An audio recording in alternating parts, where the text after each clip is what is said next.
world is happening with Seattle real estate? Let's do a deep dive and check it out. You are looking at the supply and demand graphs for the King County area for the last 2 years. The green is supply and the blue is demand. Okay. The green is the number of new listings that came on, and the blue is the amount of houses that went under contract, supply and demand.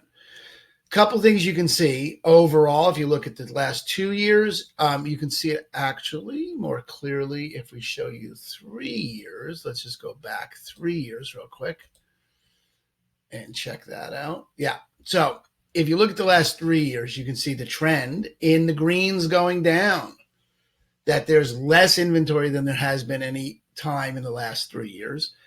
And demand is going up. Prices must go up. No other choice. Supply is coming down. Demand is going up.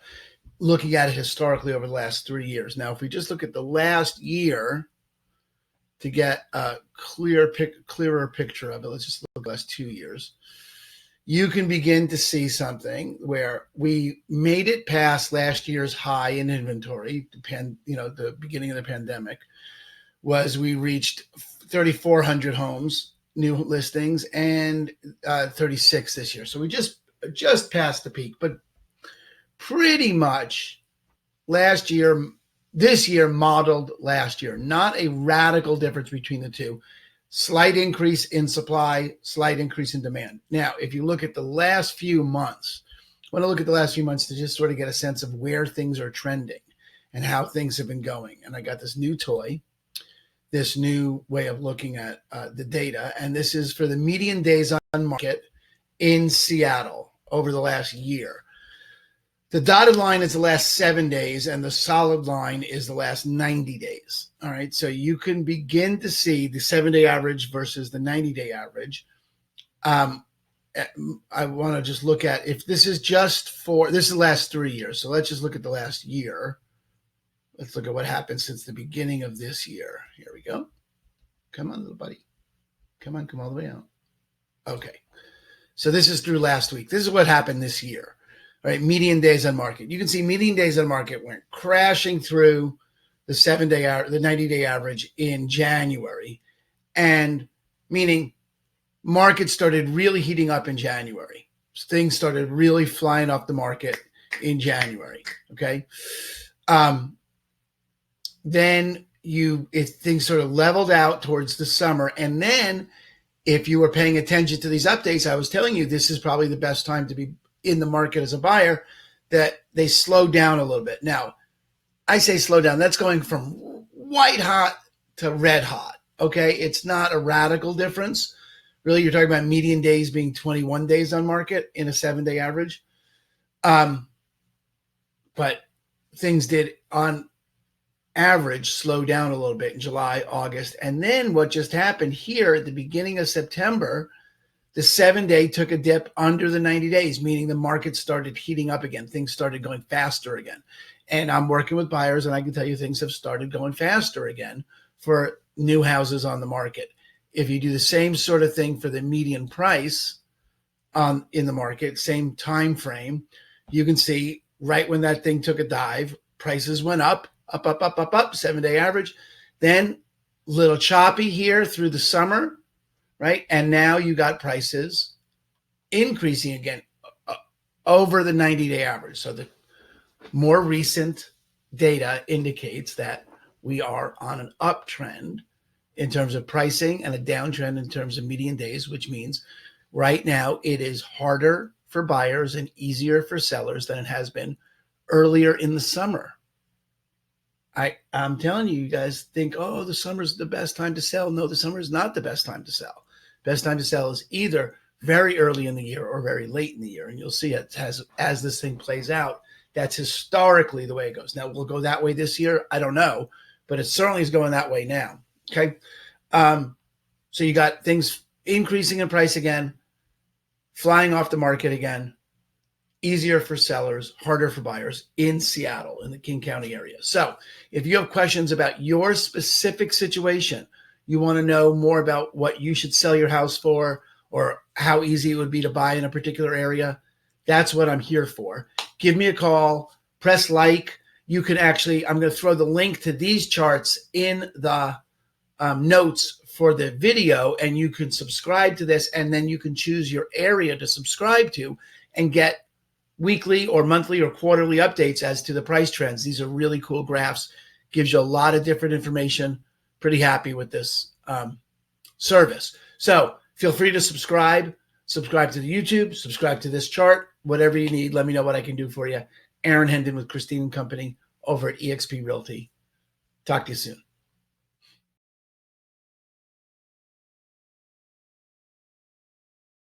The world is happening with Tacoma real estate, Pierce County real estate. Do you want to know? Do you really want to know? Let's take a look. This is supply and demand for the last 3 years in Pierce County. The green is supply. That is the number of new listings that came on. And the blue, the demand, the number of homes that sold any given month for the last 3 years. A couple of things when you look at the big picture, you can see that the green have been increasing. That is, inventory has been coming up. We're not where we were pre-pandemic levels in terms of the height, but overall, these 3 months, 1, 2, 3, 4, 5, 6 months, are all over 1,500. That's a lot more inventory than there was in 2020, where we barely got over 1,500 at all. And overall, it's really more overall inventory for the year than it has been in 2019. So it's a lot more inventory. But also notice the blue, the demand, also going up consistent with the supply. I got a new toy here. I got a new way of looking at these new graphs. Let's take a look. This is the median price in Tacoma. Move my mug over here. And let's just, this is last 5 years. Let's just look at from January on. Come on. Oh, why are you being difficult? There we go. Okay. Close enough for Jazz. You can begin to see the median price was fairly, the 7-day is the dotted line and the 90-day is the blue line is the 90-day average. Blue, 90-day, dotted, 7-day. So the 7-day is what's happened more recently. You can see it's not like King County. If you watch that video, this is a fairly steady increase at the beginning of the year, and then it really levels off. The prices have stopped going up in Tacoma. Presents an interesting opportunity. Median price just recently passed the 90-day, meaning it got hotter over the last week. If we go from median price, we should see the opposite happening in days on market. Median days on market. Yep. See, drop straight down at the beginning of the year. Things didn't take any time to sell in January, February, March, April. Look at this. No days on market. Boom, boom, boom. Really just flying off the shelf. Then most recently, I see a big increase. Okay, now a big increase. Let's put this in context. We went from 0 days to 14 days. Still unbelievably hot market. It's just not quite as insane as it was. So while you see prices flattening, you see days on market slightly increasing, you really are talking about things aren't going up in value as much as they were at the beginning of the year, and they're certainly not compared to other counties. And they're lasting just a little bit longer. It is still an intensely strong seller's market. If you look at the overall market action index, market action, you can see, whoops, sorry, that was wrong. Let's just look. So overall, super hot market. You got a lot of choppy in Tacoma, a lot of choppy action here towards the end of the year, towards the summer. But if we just took January to the end of the year, let's go to December, the end of the year. There we go. You can see it's sort of flat and then down a little bit. So it's a little bit easier to buy in Tacoma than it has been in the recent past. And it looks like it's fluctuating, but fairly steady in terms of its action. Still a strong seller's market, but it's fairly steady. It's not increasing. It's given up its massive increase. Okay. So overall, It's going to be hard to buy, easy to sell. Looks like it's not going to get any harder to buy or any easier to sell in the short-term future. All right. We'll see where the whole thing goes. We got median price at $498. It's about 2/3 of King County. It's about right. So more affordable housing in the South Sound than the North. Not that shocking to anybody who's following it. And if you're looking to buy or you're looking to sell and you want help with your specific situation, that's what I'm here for, because housing is intensely local, like down to the block level kind of local. So these forecasts can only do so much. If you like these charts, feel free to go to the website that's in the link and you can subscribe. You can put in your city or your county and you could get email updates at a frequency that works for you, right? These graphs, I think, are incredibly useful. Keep your finger on the pulse of the market. Let me know what questions you have. Reach out, comment, share, like, subscribe, blah, blah, blah. All right. Aaron Hendon with Christine and Company over at eXp Realty. Talk to you soon. Bye.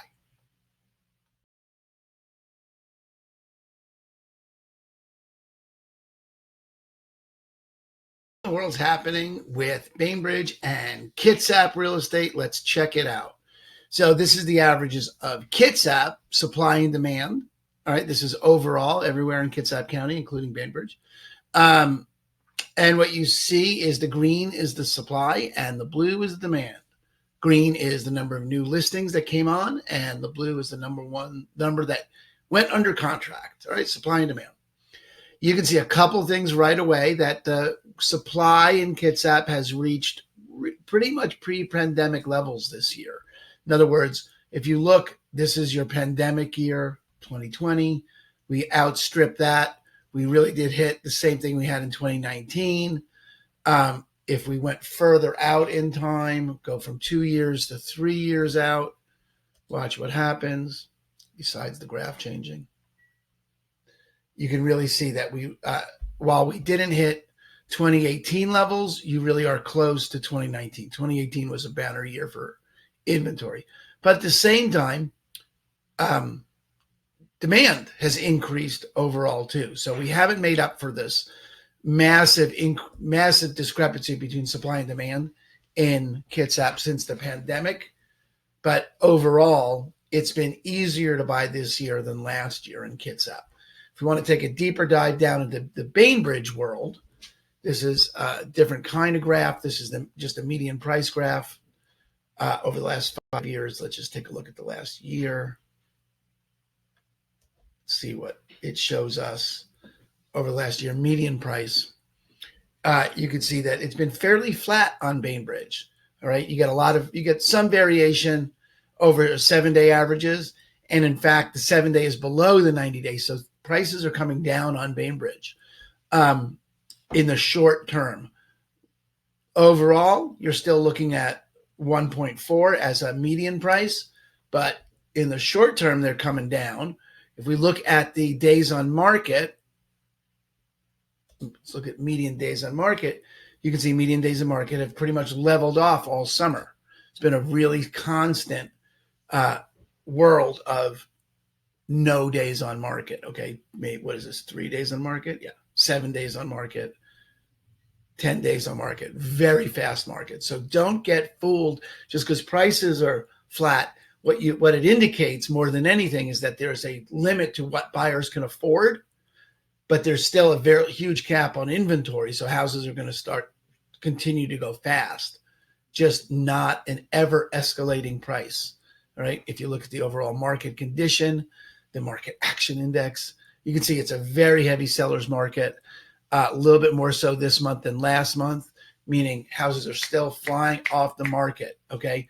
And while median price is flat, the speed is still incredibly fast. Now, if you're looking for more personalized information about your house or your search, that's what I'm here for. If you want to keep your thumb on the pulse of the market, these reports are available. Click the link for this site in the notes, in the comments, and you can subscribe here and get updates with whatever frequency you want. It's a lot of really great data in here that you can play with. For any city in the Northwest MLS, you get to customize it the way you want. So feel free to click there, like the video, share the video, comment. Let me know what you think. Let me know what questions you have. I'm here to help. Aaron Hendon with Christine and Company over at EXP. Talk to you soon. Bye.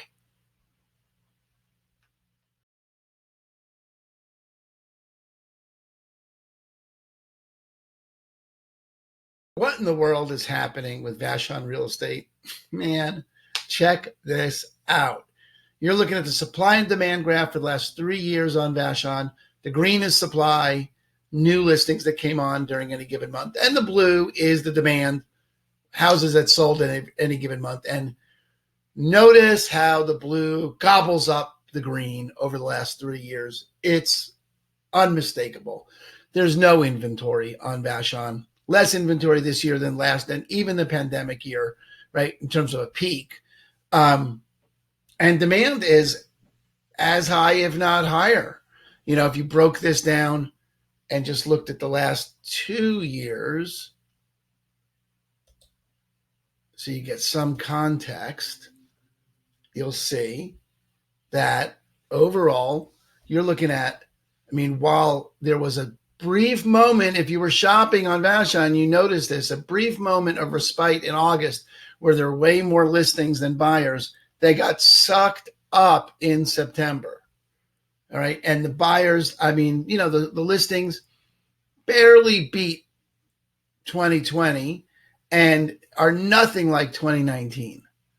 So if you're looking to buy on, and this is really, this is the story of Vashon, that there is not, it's an inventory driven situation where there may be a leveling off of prices at some time. It'd be difficult to imagine a collapse in price, a dip in price, unless there was a crash in the economy or some tragedy in that way, because Vashon's an island. They're not building a lot of houses. This is not there's not the possibility of an increase in inventory.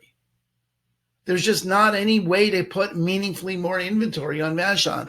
This is the future. Okay, if you look at a different way of looking at it, this is the median price on Vashon over the last 5 years. You know, median price hovered around $1 million until the pandemic, and now, I mean, it peaked at 1.8.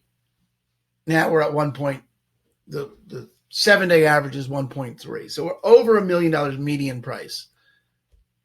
That's not going away. There's no hope in that. Average price, let's just look at the average price for a second. Average price, no, this is average days on market, sorry. Oh, I don't have an average price. So average days on market, sorry. So median price, over $1 million. That's higher than Seattle. That's nuts. It's never been like that, okay? So here we go.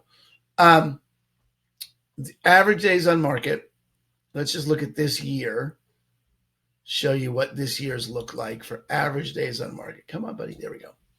All right, average days on market. Average days on market. So we've seen it come from the beginning of the year where the average, so the problem with the average days on market in this market in particular is there's so little inventory, and some of them have been on the market for so long that it skews the average. So let's just look at the median. Median days on market had been, you know, around 50, right? And that, I promise you, is skewed due to the long-term nature of some of the listings. But you're looking at 14 or 15 right now, and the 90 and the 7-day averages are collapsing on each other. These spikes are really a function of a lack of data, you know, lack of houses here. So I would take this with a little grain of salt, but you really are looking fairly easily from July with a 15-day on market median, half longer, half less. And if you look at the action index, it's slowing down a little bit. In other words, the action index takes into account the number of new listings and the number of buyers, the absorption rate. It's slowed down a little bit, but it's still deep into the seller's market. That's the future. That's the future of Vashon. There's no looking at this, I don't think, in any other way, right? Just because there is a real fundamental cap on inventory, right? Now, if demand all dries up, different story. Don't know where demand would go though. So people are willing to deal with the boats. They want to live on Vashon. This is what you're dealing with. Okay. Slowing down a little bit. It's probably just seasonal. Don't think you're worried about a bubble here though. Okay. So if you have questions about your situation, your search or your listing information, that's what I'm here for. I love these new graphs I got. You can click on the link in below and subscribe here and just get the market updates. Just get these graphs weekly, quarterly, monthly, whatever frequency works for you. And if you got specific questions about your scenario, that's what I'm here for. Aaron Hendon with Christine and Company over at eXp Realty. Talk to you soon.